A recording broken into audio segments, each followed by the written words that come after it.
ہم پیش گوئی بھی نہیں کر سکتے۔ ہو سکتا ہے اگر آپ ایک فیملی کی بات کریں، نارملی تو یہی رویہ ہوتا ہے ہمارا کہ جب کسی چیز کی قیمت بڑھتی ہے تو ہم اس کی طلب کم کر دیتے ہیں، لیکن ہو سکتا ہے آپ جس فیملی پہ اس کو امپوز کرنا چاہیں تو وہ ان کی انکم بھی بڑھ جائے یا ان کو اس چیز کی اشد ضرورت ہو۔ سم ٹائم ایسا ہوتا ہے کہ ہمیں کسی چیز کی اتنی زیادہ ضرورت ہوتی ہے کہ وہ مہنگی ہونے کے باوجود بھی ہم اس کو خریدنے کے لیے تیار ہو جاتے ہیں۔ معاشی قوانین دیگر علوم کے قوانین سے زیادہ درست ہوتے ہیں کیونکہ ان کا تعلق انسان کی حقیقی سچائیوں سے ہوتا ہے۔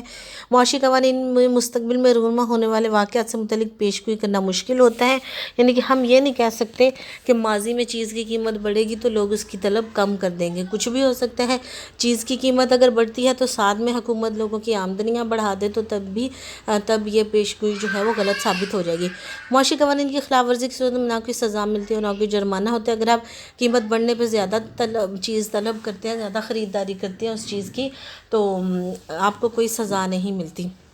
معاشی قوانین اسباب و نتائج کے درمیان رشتہ قائم کرتے ہیں۔ معاشی قوانین لیبارٹری میں مرتب نہیں ہوتے بلکہ حقیقی ماحول و روزمرہ کے رجحانات میں تشکیل پاتے ہیں۔ جیسے کہ ہم نے دیکھا تھا کہ طبی قانون ہے کہ H2O جو ہے وہ ہوتا ہے، 2 ہائیڈروجن آکسیجن کو ملانے سے پانی بن جاتا ہے، تو وہ لیبارٹری میں جتنے بھی کیمسٹری فزکس کے اصول ہوتے ہیں، قوانین ہوتے ہیں، وہ لیبارٹریوں میں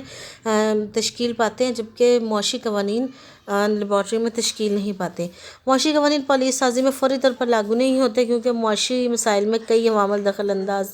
ہوتے ہیں، یعنی کہ فوری طور پر لاگو نہیں ہوتے۔ یہ نہیں ہوتا کہ اب یہ بن گیا ہے تو فوری طور پر لاگو، بلکہ اس کو دیکھا جاتا ہے، اس کو پرکھا جاتا ہے کہ یہ ہر طرح سے ریلائبل ہے یا نہیں ہے۔ اب نیکسٹ جو ہے وہ ہے معاشی قوانین کا طبعی قوانین کے ساتھ مقابلہ۔ تو معاشی قوانین انسانی طرز عمل کے رجحان کا نام ہے اور انسان کے رجحانات ہر لحاظ سے تبدیل ہوتے رہتے ہیں، جبکہ طبعی قوانین کا تعلق بے جان اور بے حس مادے سے ہوتا ہے، اس لیے طبعی قوانین اٹل اور ہمہ گیر نوعیت کے ہوتے ہیں۔ ہر انسان کا پوائنٹ آف ویو ڈیفرنٹ ہے، وہ چیز کو زیادہ خریدے یا کم خریدے یہ پیش گوئی نہیں کی جا سکتی، لیکن بے جان مادے جتنے بھی ہم کیمسٹری کے پڑھتے ہیں وہ سارے اٹل ہیں کہ ایسے کریں گے تو ایسے ہی ہوگا۔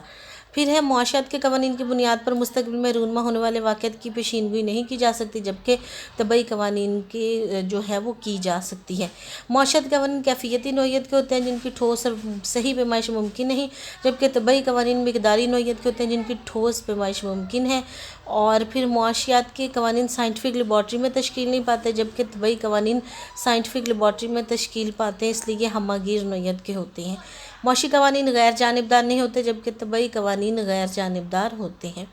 اب دوسرا ہمارے پاس کہ معاشی قوانین کا ریاستی قوانین کے ساتھ۔ معاشی قوانین انسانی طرز عمل کی بعض حقیقتوں اور صداقتوں کی بنا پر وجود میں آتے ہیں، مثلاً انسان جو طرز عمل بے شمار خواہشات کو تھوڑے سے ذرائع سے پورا کرنے کے لیے اختیار کرتا ہے وہ معاشی قانون کہلاتا ہے، جبکہ ریاستی قانون جو ہیں وہ لوگوں کا رجحان نہیں ہوتے، رجحانات نہیں ہوتے، بلکہ وہ حکومت یا قانون ساز اسمبلی کی طرف سے منظور کر کے نافذ کیے جاتے ہیں اور ان کی تعمیل فرض ہوتی ہے لوگوں پہ اور نہ تعمیل کرنے والوں کو سزا ملتی ہے۔ پھر ہم معاشی قوانین منسوخ یا تبدیل نہیں کیے جا سکتے کیونکہ ان قوانین کی ماہیت سائنسی قوانین کی طرح اٹل اور حقیقی ہوتی ہے، یعنی کہ آپ یہ نہیں کہہ سکتے کہ یہ قانون اب قانون طلب ہے تو اس قانون کو آپ منسوخ نہیں کر سکتے، کیونکہ یہ ہمارے رویے ہوتے ہیں اور یہ نارملی یہی رویے جو ہیں وہ چلتے آ رہے ہوتے ہیں، جبکہ ریاستی قوانین جو ہیں ملکی حالات کو پیش نظر رکھتے ہوئے منسوخ یا ان میں ترمیم کی یعنی کہ یا تو وہ بالکل ختم کیے جا سکتے ہیں یا ان میں کوئی چینجنگ کی جا سکتی ہے تاکہ ملک میں امن کی فضا قائم رہے۔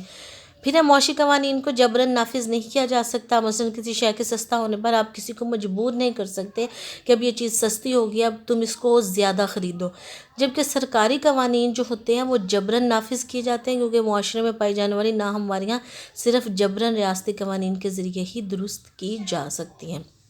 بہت سمپل سے 3 پوائنٹ ہیں جو کہ ہم اس کو بڑی آسانی کے ساتھ یاد کیے جا سکتے ہیں۔ پھر ہے معاشی قوانین کا اخلاقی قوانین کے ساتھ مقابلہ۔ معاشی قوانین کی بنیاد انسان کے طرز عمل پر ہوتی ہے، اخلاقی قوانین کی بنیاد مذہب اور اخلاقیات پر ہوتی ہے۔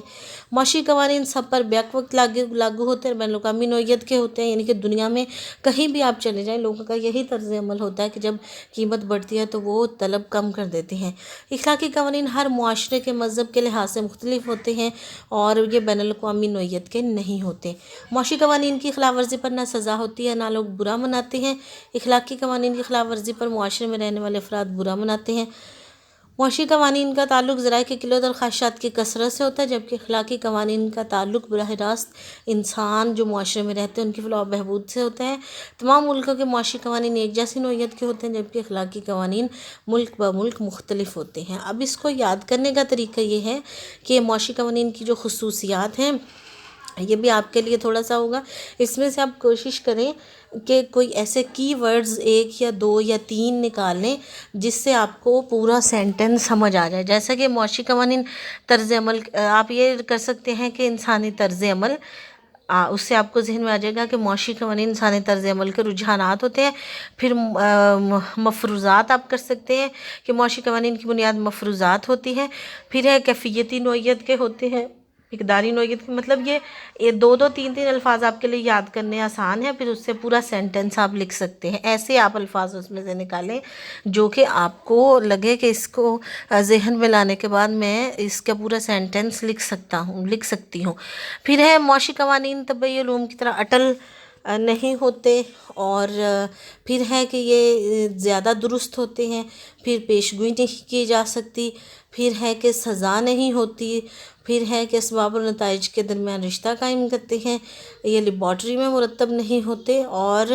یہ فوری لاگو نہیں ہوتے۔ تو یہ چیزیں آپ نے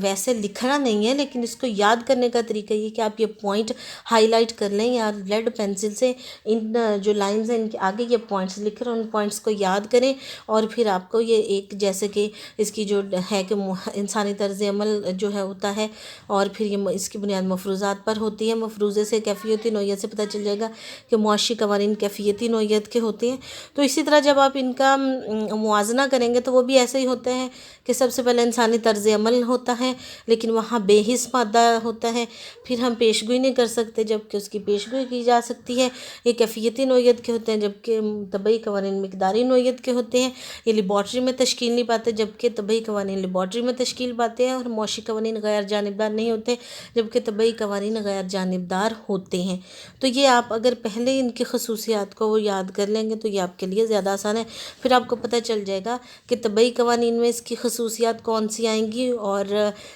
مقابلے جو ہیں وہ معاشی، اگر ہم ریاستی قوانین کے ساتھ کریں تو کیا آئیں گی، اور اگر اخلاقی قوانین کے ساتھ کریں تو اس کی کون کون سی جو پہلے ہم اوپر خصوصیات پڑھ چکے ہیں ان میں سے کون کون سی خصوصیات آئیں گی۔ تو اسی طرح سے آپ نے اس کو بہت اچھے طریقے سے